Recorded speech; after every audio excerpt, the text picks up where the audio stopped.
Hello and welcome. Today is going to be part one of our discussion in reference to the gap year, the postgraduate year.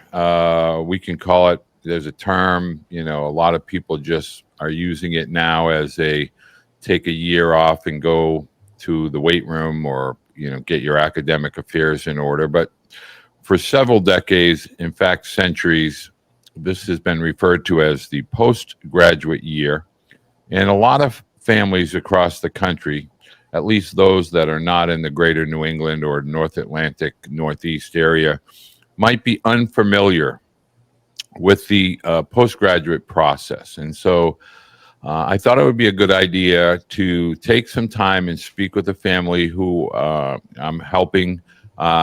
We've been discussing this process now for almost a year now.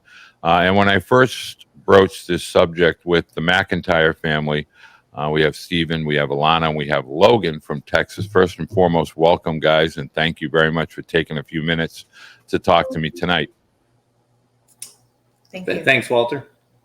So when we first started, I guess we'll start, Stephen and Alana as parents. When I first began to talk, and we got a little bit of a background, Logan as a student and then Logan as an athlete, and I first broached this topic. Can you tell me a little bit about what your initial thoughts were prior to delving into, your due diligence mode?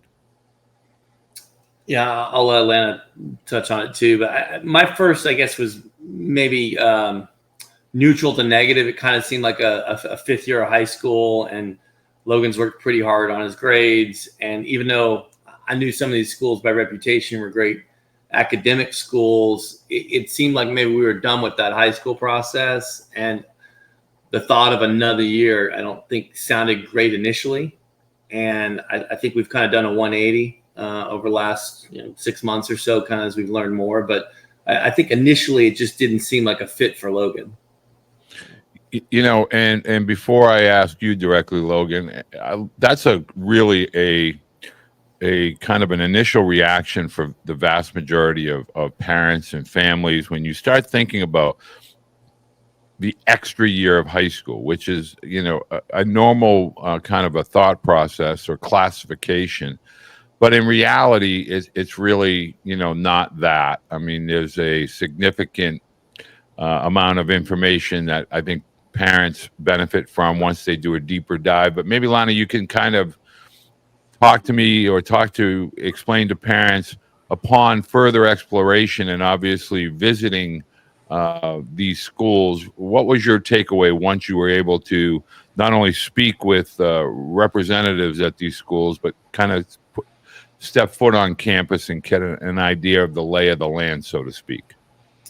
Well, now all of a sudden it feels like a great opportunity that Logan has, not only for on the baseball side, which is another chance for him to grow, get stronger, make new connections, but also as a student to be even better prepared for college, to kind of take this intermediary step and develop independence even more than he already has. So we're excited about this chance for him to grow across the board.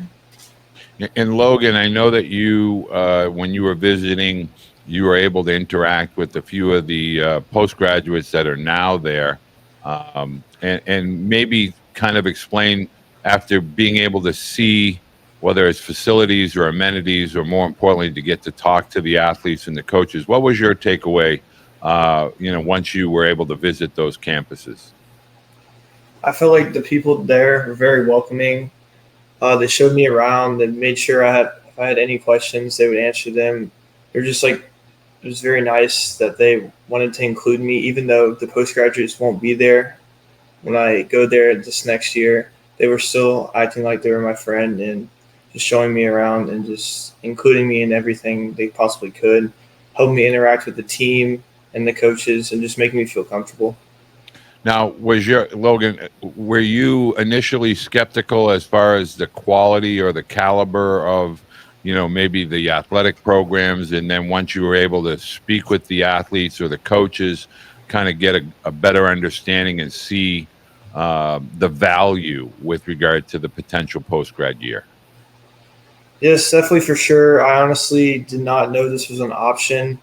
And then once I got there and they showed me all the access to the training facilities and all these different things for like, you can meet with someone to have like a plan for your diet and all this other extra stuff that I did not know was even available. It just made me want to go there even more because it just better prepares me for college and my future in life.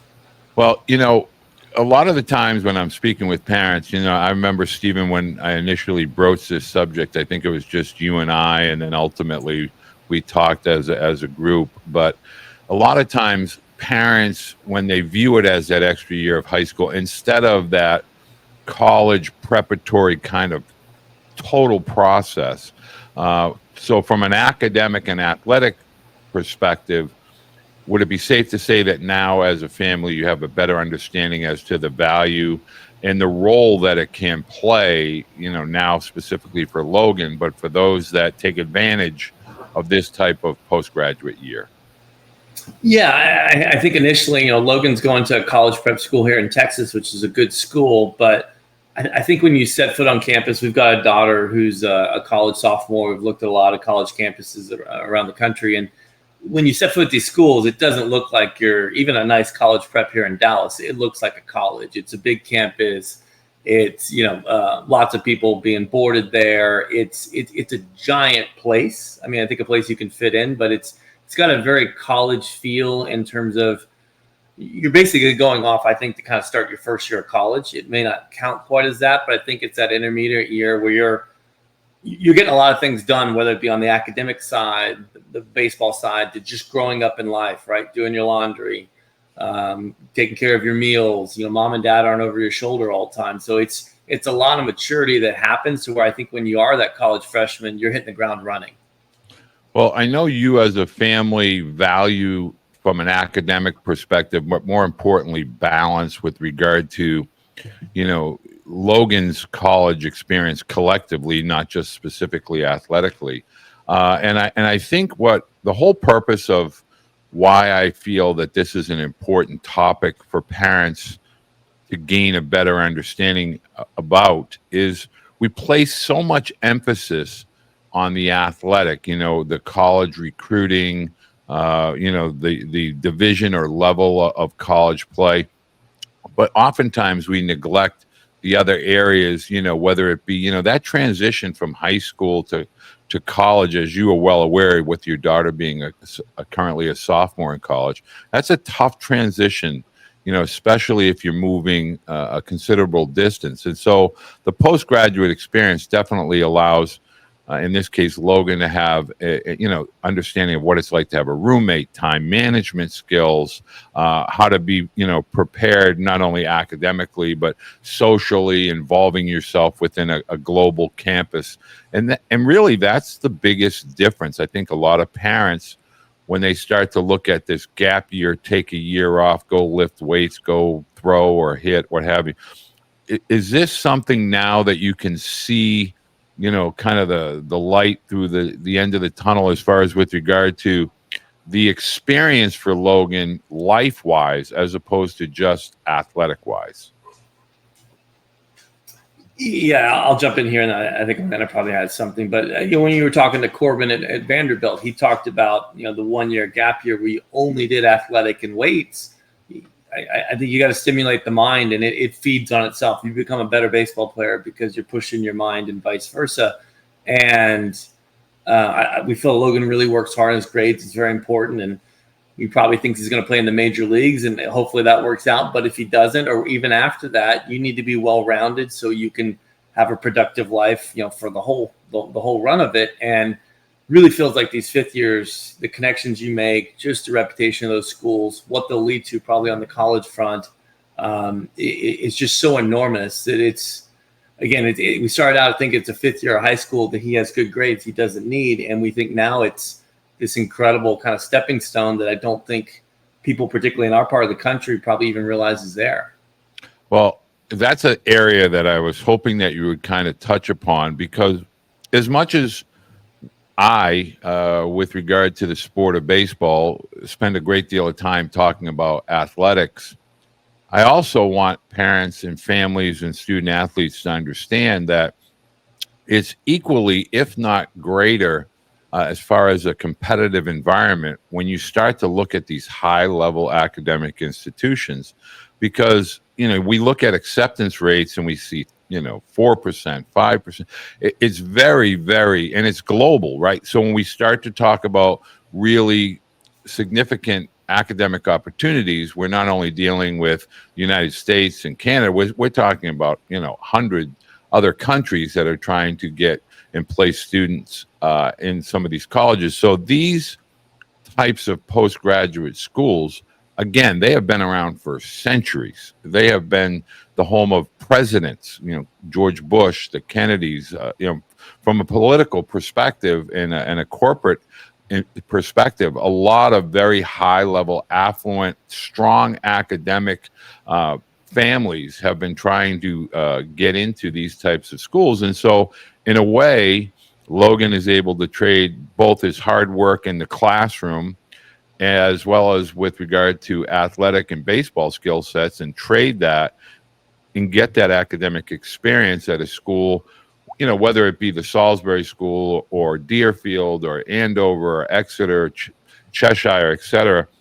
Were you able to get an understanding as far as the balance of these campuses and the student body and the faculty? Was that something that you were able to recognize during your visit? I would say, yeah. The teachers are very interactive with the students. I know the teachers also live on campus and they develop great relationships with the students. I saw that while I was doing a tour with one of the students, and I just thought that was pretty cool that your teachers almost are like friends that you can go to and just always talk to.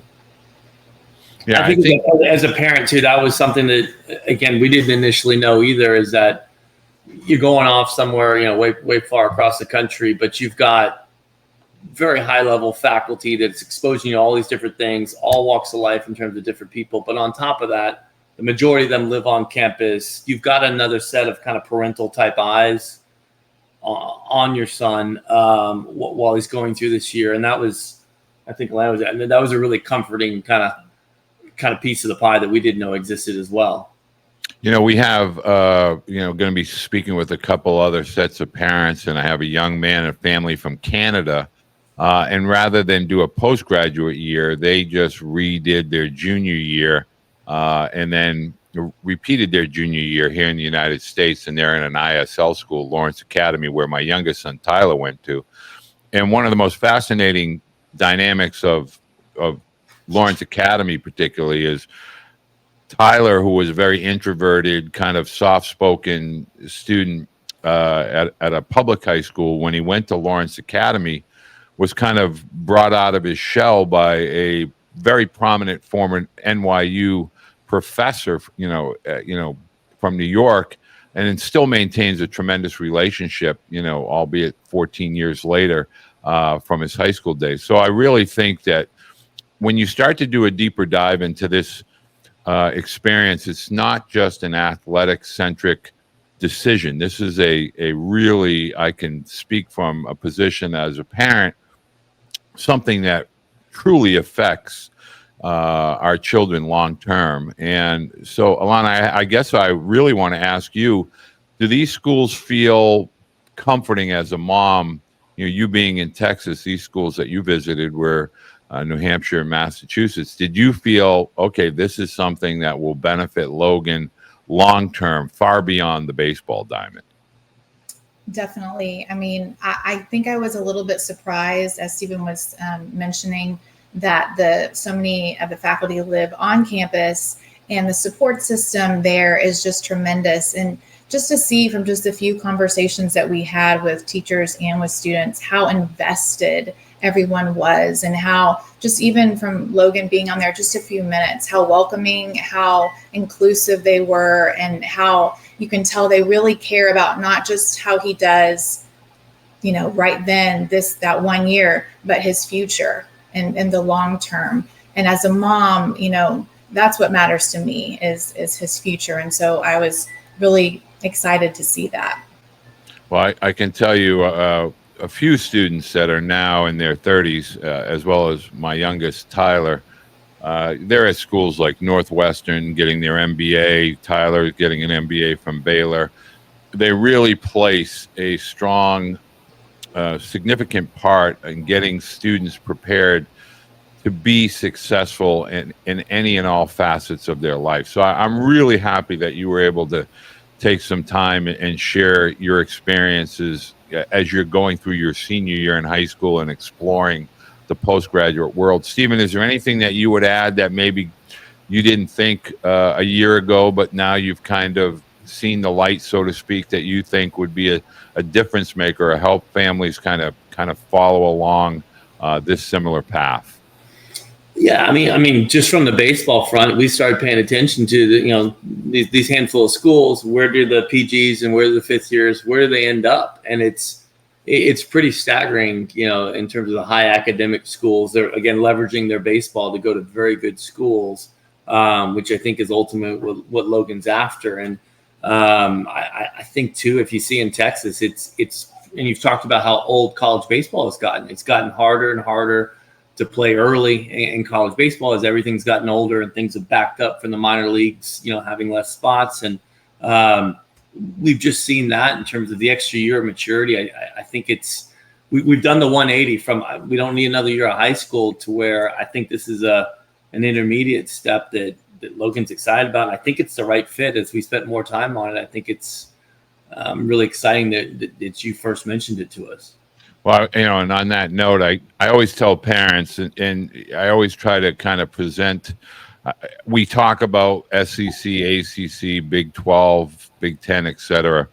But when we start to look at schools within the Patriot League, also that includes the military academies with the exception of Air Force. And then you have NESCAT schools, Bates, Bowdoin, Tufts, Amherst, et cetera, as well as the Ivy Leagues. All it takes is one look. Pick any sport and look at some of these conferences, such as the postgraduate conferences, such as the Founders League, the NEPSAC with a P, the ISL, and you look at some of the all-star selections, whether it's boys or girls athletics, and you look at the schools that they're attending, and that shows you clearly that there is a large role that the athletics play with regard to the high-level academic universities and colleges across the country. But I want to say thank you very, very much. I promise to keep this brief. And Logan, I really appreciate you taking the time to take a deeper look at the postgraduate experience. And parents, if there's anything that you have as far as a question, a topic you would like me to broach, please hit leave a comment, hit the like button if you like this type of a comment. I'll make sure I answer all questions on this topic. Just make sure you send your questions. You can either put them in the comment section or send me an email or a direct message via social media. Guys, I want to say thank you very much and a great rest of your week as well as your upcoming academic and athletic season. Thank you. Thank you, Walter. All right, guys. Take care.